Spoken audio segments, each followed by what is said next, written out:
मैं गया ऑडिशन पे एंड आई वाज रिजेक्टेड. आते ही फिर मैंने शो को दिया notice and then I got an offer from Bigg boss.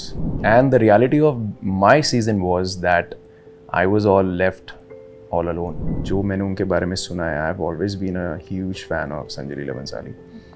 तो मुझे बस इतना भी अच्छा लगा जब उन्होंने बोला कि there was something for you. Are you dating anyone? Hello and welcome to Pinkvilla. There's something really special about our guest today.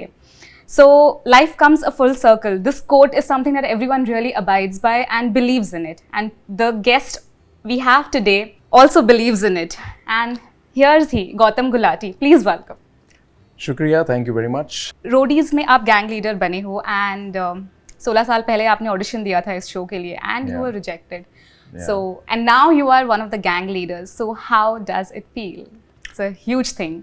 Yeah, I know it's a huge thing, and I remember I was in school, and the moment I did not even clear my 12th at that time, but then at the same time the moment I gave my exams, so I thought to go for the audition, and I told my mom that I'm going for this audition. It's my first audition. So उसके बाद मैं गया audition पे and I was rejected in the end, where I thought they will take my name and I will say okay, you know, thank you, and I'm like मेरा नाम ही नहीं कोई बोल रहा है. So नाम नहीं आया, but चलो कोई बात नहीं. एक वहाँ से सीखने को मिला कि चलो इन्होंने रिजेक्ट किया तो अब कोशिश करेंगे कहीं सिलेक्ट होने की. So I still remember when I was leaving, I told Nikhil Chinnappa that I'll see you in Mumbai soon. I'll come back. Don't worry. And he's like, yeah, try your luck. I said, I will, of course, why not? So I took it as a motivation, and then I started going for all the auditions everywhere. And touch wood, I was selected everywhere. So then I got a chance within 2 months to come to Mumbai. And then वो एक dream पीछे छूट गई, because then I was selected in a TV show with Ekta Kapoor, and it was just, and I thought I'm just going for 4 days, but it was a contract for 4 years. Was this दिया और बाती हम? No, वो show बाद में आया था. तो स्टार्टिंग में 3-4 साल मैंने एकता कपूर की कंपनी के साथ काम किया, Balaji telefilms. I wanted to learn work. I wanted to see how I will perform, and it's very important for you to stay in front of camera, and see yourself, how you look, how you perform, how you can get better, how you can learn the technical things, you know, lighting, everything, camera. So then after that I forgot about it, and then I did TV shows for Diya Bati. बाद में उसके 4 साल के बाद, I think 6th year I got Diya Bati, and then I was shooting for it for 3.5 years. That was a very good show. Yeah, it was a very good show. I loved it. Yeah. and even sometimes a lot of people, you know, ladies who used to watch, including my mother also, she still talks about it. तो वो बोलती है वो अच्छा था, ऐसा कुछ और करना. तो मैंने कहा नहीं, अभी नहीं, अभी थोड़ा और कुछ और करना है, कुछ और मेरे माइंड में है, you know, like आपकी थिंकिंग भी थोड़ी धीरे धीरे चेंज होती है. So then then I did a film for Cannes Film Festival. After that, my mind changed completely when I went to France. And आते ही फिर मैंने शो को दिया notice. And then I got an offer from Bigg Boss. तो सोचा कि चलो, अब वैसे लोग अभी कैरेक्टर के नाम से जानते हैं टीवी शोज़ में, शायद मेरे नाम से भी मुझे लोग जानेंगे. So then I did Bigg Boss, and like it was kind of lucky for me, you could say. Yeah. Bigg Boss was the turning point of your career, Gautam. Yeah. You gained massive fandom from there, and I mean, people's approach also changed towards you when they see the real you on screen. And yeah, people want to know you. People want to see how this guy is. People want to see इसका behavior कैसा है, कैसा इंसान है. तो वो एक Bigg Boss की बहुत अच्छी चीज़ है कि वो आपको शो में अगर आप रियल रहो और नॉर्मल रहो, तो आप एंटरटेनिंग रहो, तो लोग आपको बहुत जानते हैं, आपसे कनेक्ट हो जाते हैं. So it's an amazing show, I believe, and that's why, you know, India में वो शो बहुत चलता है. बहुत सारे ऐसे कंटेस्टेंट्स हैं शोज़ में ओवर द सीजन्स. शो के बाद भी जो बॉन्ड शो के अंदर बनता है, after the show they hang out with each other. Sorry. So we seldom saw you doing that with anyone. See, the thing is, it's a reality show. And the reality of my season was that I was all left all alone, in the show. I was just with the cameras for 2 months almost, because hardly they were talking to me. And it was a different kind of a game. I was too naive and innocent that I didn't know कि ये सब game खेल रहे हैं, whatever. Then I realized it after a while when Salman sir used to give me some hints on the show that सही जा रहा है, and you just follow your heart. Don't think. हम जिंदगी में भी तो ऐसे ही है ना कि हम अपना डिसीजन खुद लेना चाहते हैं और सामने वाला कोई बोले सुन के अपना करो, सुनो सबकी, करो अपनी खुद की. तो वो मैंने फिर सोचा कि यार now if somebody is gonna mess with me or my brain, I'm gonna give it back. So but positively, not in a fighting manner, and that's not my style and that's not who I am. I'm a very calm person in my personal life. तो वो show में फिर मेरे लिए एक turning point रहा, and I still have huge respect for the show makers that they made me a hero of the show, and I still feel happy about it that they showed exact reality to the people, and people were happy also because they voted for me. Today even when I go anywhere, not just in India, even abroad, like लोग बोलते हैं हमने आपके show के बाद दोबारा देखा नहीं कभी, और इतनी वोटिंग किया आपके लिए, इतनी वोटिंग किया आपके लिए, इतनी वोटिंग किया, अब हमें फ़ोटोज़ तो लेने दो अपने साथ. मैं बिंदास खड़ा हो जाता हूँ उनके साथ, या वोटिंग करिए, आपने पैसे खर्च किए हैं, बिंदास आओ फोटो खिंचाओ साथ में, so I feel happy. See, now again you are a part of a reality show where you are a gang leader.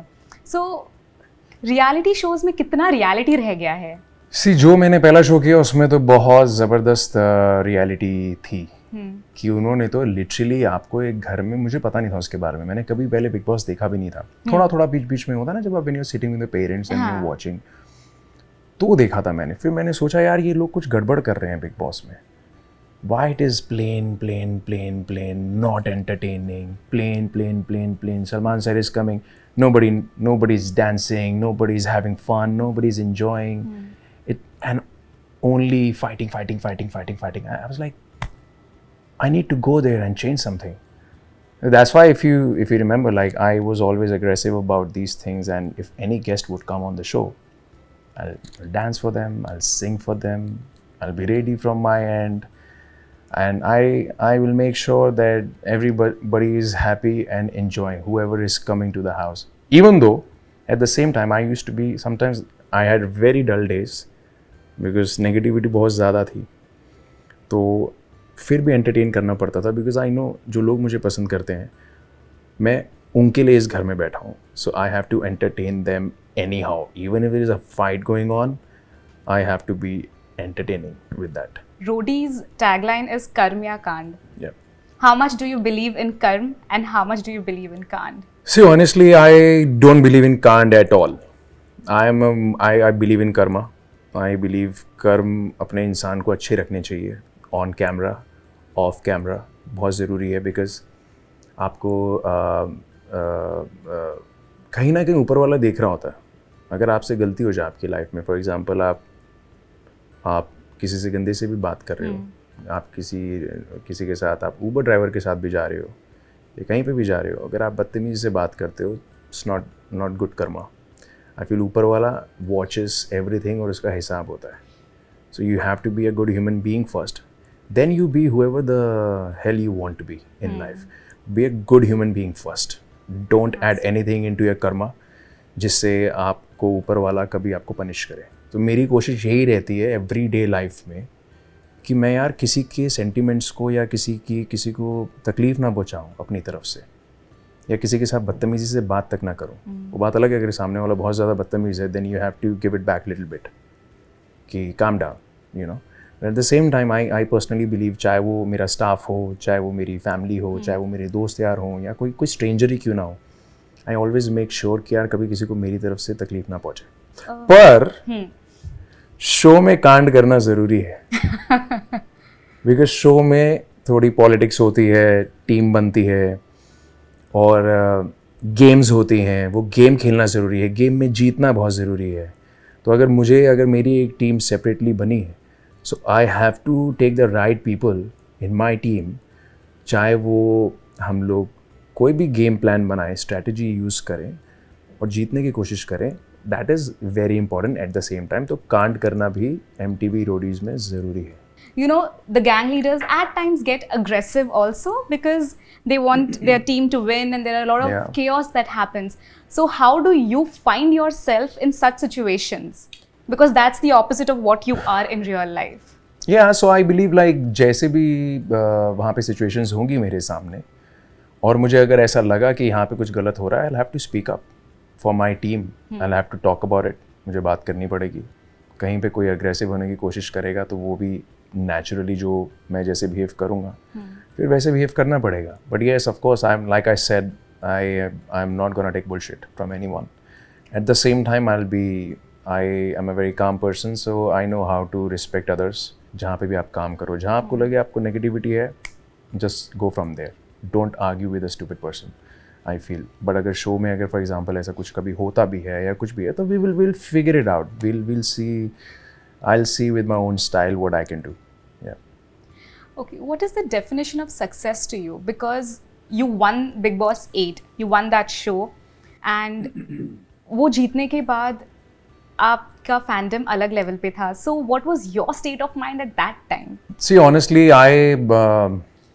even if you get success or even if you get failure, I personally believe कि आपको दोनों situation में same रहना चाहिए. थोड़ा सा आपको stoic होना चाहिए, थोड़ा सा ऐसा कि आप हर सिचुएशन में अगर आपको फॉर एग्जांपल दुनिया की कोई भी चीज़ मिल जाए ना और सडनली आपके हाथ से चली भी जाए ना तो आपको काम रहना चाहिए. आई बिलीव कि it's okay, I have seen all that. ये सक्सेस आई है, चली जाएगी कल, फिर दोबारा भी आ सकती है, फिर चली जाएगी कल. But you have to be neutral, you have to balance everything. So मैं इस मामले में सक्सेस मेरे सर पे कभी ऐसे चढ़ती नहीं और ना ही कभी चढ़ेगी. दो आई बिलीव आपको ज़िंदगी में जो सबसे ज़्यादा इम्पॉर्टेंट है वो है हैप्पीनेस. Correct. तो आपकी ज़िंदगी की जो लाइफ होती है जैसे चल रही होती है वो स्मूथ जानी चाहिए, वो अच्छी जानी चाहिए. सो सक्सेस आपको कुछ सिखाती नहीं है. एक्चुअली में देखा जाए तो फेलियर ही आपको सिखाता है. Right, absolutely. तो मैं उसमें बिलीव ही नहीं करता हूँ. सक्सेस आई, चली गई, अब आगे नेक्स्ट, अब कुछ और नया. So I have always been like this. In fact when I won Bigg Boss I told my team like यार ये तो बहुत बड़े लेवल पे प्रेशर हो रहा है. हाँ. अब क्या किया जाए या क्या कौन सी फिल्म की जाए या किसके साथ क्या काम करना है. एंड तो I was very subtle about it.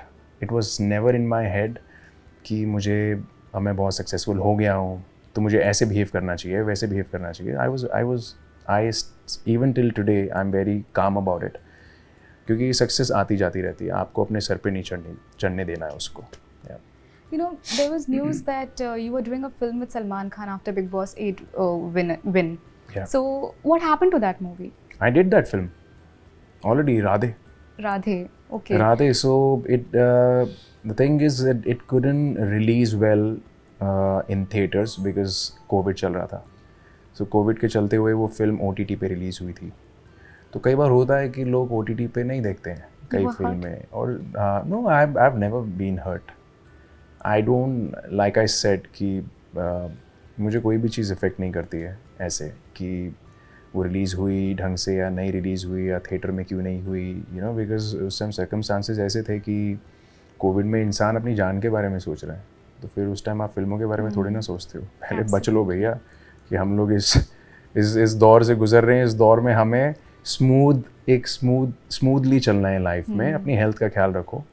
और वो सबसे ज़्यादा उस टाइम पे इम्पोर्टेंट था, ना कि फिल्में या ये सब. And touch wood, we all are fighters. I believe कि हमने एक ऐसा टाइम गुजारा है कि हिस्ट्री में जाना जाएगा वो कि we survived.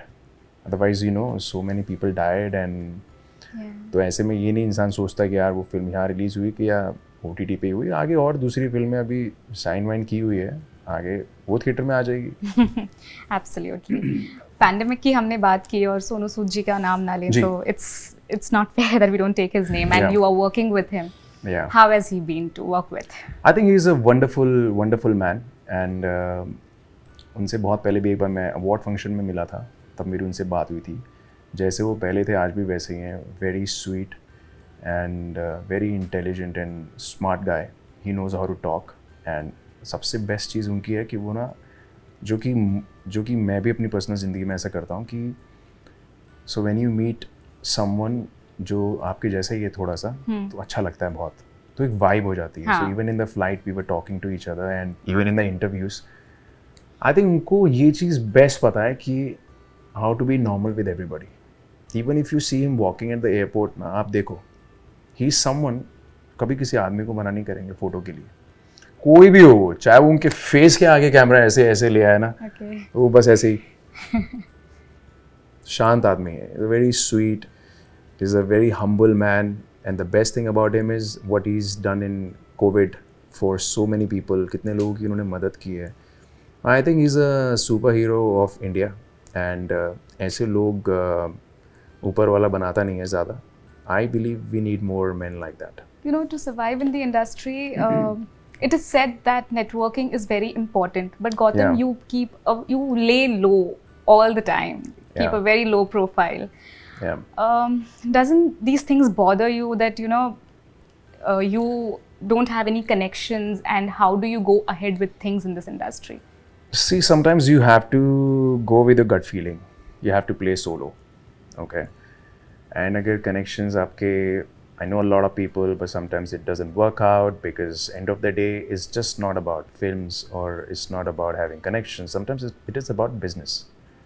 So as a business guy also, I believe, like when I see कोई picture किसी और actor के साथ बन रही है, या if I feel I was super fit over there or whatever, मैं कहता हूँ कोई बात नहीं, because business minded लोग हैं सब. हमें बुरा नहीं फील करना चाहिए प्रोड्यूसर्स के अगेंस्ट में या डायरेक्टर्स के अगेंस्ट में, because they are business people. Right. End of the day अगर वो लोग पैसे लगा रहे हैं, फॉर एग्जांपल 25 करोड़ लगा रहे हैं फिल्म बनाने में, तो वो उस हिसाब से सोचेंगे कि कैसे हम लोग इसका 25 का 50 कर सकते हैं या 100 कर सकते हैं, you know. So I personally I am not against anybody. I believe कि चाहे वो कनेक्शन हो या नहीं हो, मुझे ऐसा लगता है जो मेरी किस्मत में है वो मिलेगा, कल को मुझे वो मिल जाएगा. और मैं कहता हूँ अगर मुझे नहीं भी मिलता है ना, तो मैं कहीं और जीत जाऊँगा कुछ और करके. कहीं ना कहीं ऐसा कभी थोड़ा बुरा सा लगता है when you get to know that you have been replaced or you could have done that role better. कभी हुआ है वैसा? See, the thing is, मैं ऐसा सोचता नहीं हूँ 1% भी कि मैं ये रोल ज़्यादा बेटर कर सकता था या मैं ये रोल बेटर कर सकता हूँ. कभी कभी ऐसा मन में आता है, बट फिर ऐसे बहुत सारी फिल्में बनती हैं. कई बार आपकी कास्टिंग होती है, कई बार आपकी कास्टिंग नहीं होती है, तो कुछ इसमें बुरा मानने वाली कोई ऐसी चीज़ नहीं है.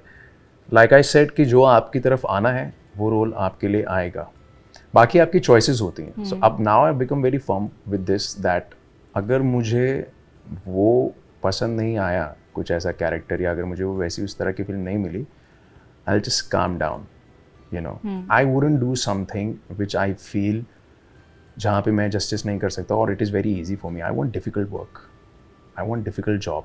Easy is boring. ईजी मुझे करना बिल्कुल पसंद नहीं है. मुझे डिफ़िकल्ट कैरेक्टर्स चाहिए, चाहे वो हीरो का हो, चाहे वो विलन का हो. Villain I prefer a lot, because their characters are very difficult and I love getting into something like that. So I prefer to be finding something like that. तो मुझे ऐसा कभी किसी से जेलसी भी नहीं होती कौन सा रोल कर रहा है, ये कैसा रोल कर रहा है, because like I said is business at the same time. पर जो मेरे रास्ते में आएगा और मुझे ऐसा लगेगा कि हाँ ये परफेक्ट है मेरे लिए, और अगर if we sign something like that, तो I will feel grateful about it. I heard you say that you met Sanjay Leela Bhansali in the flight, and he said that he had a role for you. How was that experience? मैं उनसे मिला था, 2 बार मिलना हुआ मेरा उनसे. एक बार, फिर दोनों बार बहुत कोइंसिडेंस था. एक बार मैं उनसे फ्लाइट में मिला, फिर उनसे मैं एक बार उनके घर के बाहर ही मिला. हम लोग लंदन जा रहे थे, वो भी मेरे साथ फ्लाइट में थे. He was sleeping almost next to me. So then but उस टाइम पे ज़्यादा बात नहीं हुई. अच्छा. तो मैंने उनको रिस्पेक्ट दिया, इज्जत दी बड़ी, और फिर उनसे ज़्यादा बात हुई उनके घर के बाहर. तो जब मैं I was with my driver and he said ये सर का घर है. मैंने कहा ओह अच्छा, ओह संजय सर ही है ना. वो वॉक कर रहे थे बाहर, तो मेरा उनसे, तो मैंने कहा चल गाड़ी घुमा, अंदर लगा सीधा. तो फिर मैं गाड़ी से उतरा, उन्होंने मुझे पहचान लिया. तो फिर मेरी उनसे 15-20 मिनट वॉक हुई उनके साथ. एक तो हमने थोड़ी सी उनसे मैंने बात की, एंड मुझे very positive man. I think is the greatest artist ever. Okay, the top Indian film maker who, जहाँ हर एक्टर उनके साथ काम करना चाहता है, क्योंकि जैसा उनका आर्ट है और जो मैंने उनके बारे में सुना है, I have always been a huge fan of Sanjay Leela Bhansali. तो मुझे बस इतना भी अच्छा लगा जब उन्होंने बोला कि there was something for you, like, but I think it's gone to some other guy. Okay, in Hira Mandi. I said, oh, okay. I said, sir, कोई बात नहीं, अभी तो ज़िंदगी है और मैं आपके साथ काम करना चाहता हूँ इन फ्यूचर. कभी भी आपको लगे कि मैं किसी चीज़ में सॉलिड फिट हूँ आपके साथ, तो please let me know what's the way. And he showed me a way as well, like how to connect with his team and stuff. So I'm in touch with them. Maybe you never know, maybe someday. मैंने उनको ऐसे मजाक में बोल दिया, मैंने कहा sir मैं तो 5 साल अगले वेट कर लूँगा आपके लिए, ऐसी कोई दिक्कत नहीं है, आप बोलो तो. ये चला गया तो कुछ और आ जाएगा लाइफ में, इतनी टेंशन नहीं है. He said नहीं, like yeah, you seem to be a nice guy and we shall do something. Yeah, तो मुझे काफ़ी अच्छा लगा कि you know, such a humble man, such a big director, the biggest director of the country, I would say. जिनका art एक next level पे है, उनका फ्रेम देखो एक बार. Absolutely. It looks like a painting. Yeah. You know, तो कौन ऐसे डायरेक्टर के साथ काम नहीं करना चाहता. तो मैं इतना ही खुश था कि उन्होंने हल्का सा मुझे देख के सोचा और पूछा भी मुझसे, डांस कर लेते हो? मैं कहा सर, शामक डावर 5 साल ट्रेनिंग की हुई है मैंने और मैं रेगुलर अपने घर पे भी करता रहता हूँ. And then he said show me your eyes. तो I was wearing glasses, I showed him my eyes. Is like okay, like there was something, like this is how we started talking. तो it's my dream to work with him. और मुझे ऐसा लगता है कभी कभी ऐसी ड्रीम्स रखनी चाहिए, पूरी हो सकती है. यस, बिल्कुल हो सकती है. बिल्कुल. मेरा आखिरी सवाल है, यूजुअली सेलिब्रिटीज़ के बहुत लिंकअप रूमर्स आते हैं, आपका ऐसा कुछ भी नहीं रहा है, सो मतलब किस चीज़ में link up with girls? Dating affairs. या like a few back in the days, but हाल फिलहाल there is nothing. So what's about your love life? Are you dating anyone? क्या सुना आपने मेरे बारे में? आई वांट टू नो, मुझे भी पता होना चाहिए. It's just during the Bigg Boss time. अच्छा, वो वाला? नहीं, वो वाला नहीं, ऐसा कुछ. Are you dating anyone? No. I see, I'm a gentleman. Gentleman's date. They date, of course, but I'm a one-woman man, and मुझे अभी ऐसी कोई मिली नहीं है जहाँ पे मैं ये बोल सकूँ कि हाँ, I'm dating this person or that person, or I'm gonna marry this person. So I'm not dating anybody right now. Yeah. Okay. With that, we wrap up this interview. Okay. Thank you so much, Gautam. Thank you. Hi, this is Gautam Gulati, and you are watching me on Pinkvilla.